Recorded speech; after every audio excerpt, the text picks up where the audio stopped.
Hello, I'm Wilson Cole, and I am president of Adams, Evans, and Ross and Baker Hiring Solutions. And I want to talk to you guys about basically talked a lot about what we can do through collections. The good news is 87% of the time we're going to get it collected for you through the collection process, typically within that first 30 days. There's about 13% that wind up being recommended for suit. And out of those, about 80% will pay before we ever get to court. There's a negotiated settlement. Both client and the debtor agree, and it gets resolved that way. About 10% of the cases, the companies go out of business, file bankruptcy, whatever the case may be.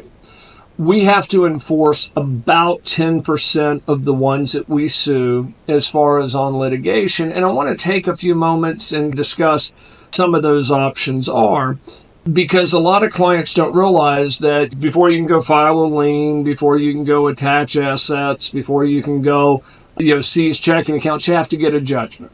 Now, once you get a judgment, you are given some tools. Typically, it varies from state to state. But most states have a garnishment provision in their enforcement of staffing and recruiting, or just in judgments in general. And so once we get a judgment, you can go and attach their checking account at times where, basically the court, sends in a notice to their bank and says, hey, this is a judgment creditor. Any funds, please send up to this dollar amount. So if there's $100,000 in the account, they owe you 30. It freezes their account for 30 days typically. And then at the end of 30 days, the $30,000 is sent to the courts to satisfy, in this example, our client. And then the other $70,000 is released back to the debtor. Another thing that you can do is you can attach receivables. There was a situation where there was a company that was out of state. Our client had sued them. I believe we sued them in California.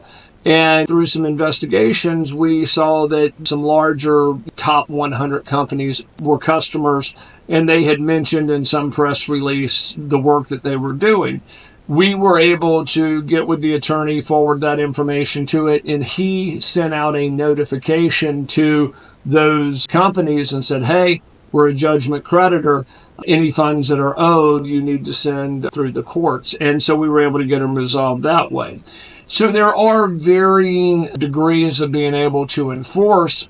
As a general rule, we will go after checking accounts first, receivables second, and third, there was a boot shop, I believe in Texas, of all things. And they literally, the sheriff, you can do what is a sheriff's seizure, where the sheriff goes out there, padlocks the door, brings in a truck, carries off the boots.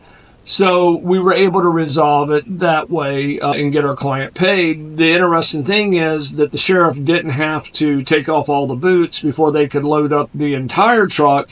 Lo and behold, the debtor was able to process a check for $10,000 or $15,000 or certified funds to give to the sheriff.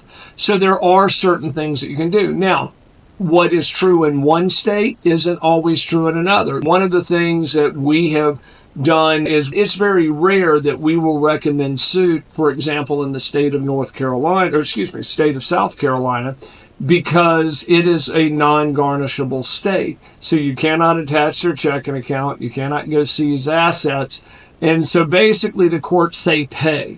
And if they still don't pay, you can bring them back in and the court says pay. And if they don't pay, they're not going to throw them in jail, because this country eliminated debtors' prisons years ago.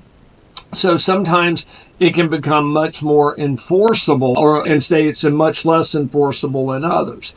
So whoever you choose, you need a partner that understands the different areas you're going to have the best chance of collectability. We can also bring in local attorneys from that market. We've done this for, so we know where most of those issues lie. But we can also get an opinion before we go to suit. If there's some unique, get an opinion from the soon-to-be litigating attorney from that specific state.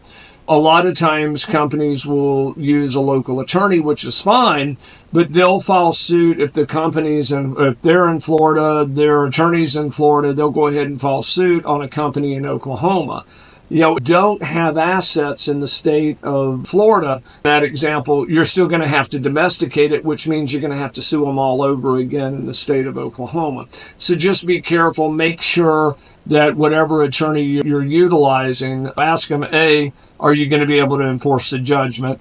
And B, what does it look like? Run into most issues where attorneys aren't able to enforce a judgment is when they sue in their client's home state, but the debtor's in another state. You still have to domesticate it.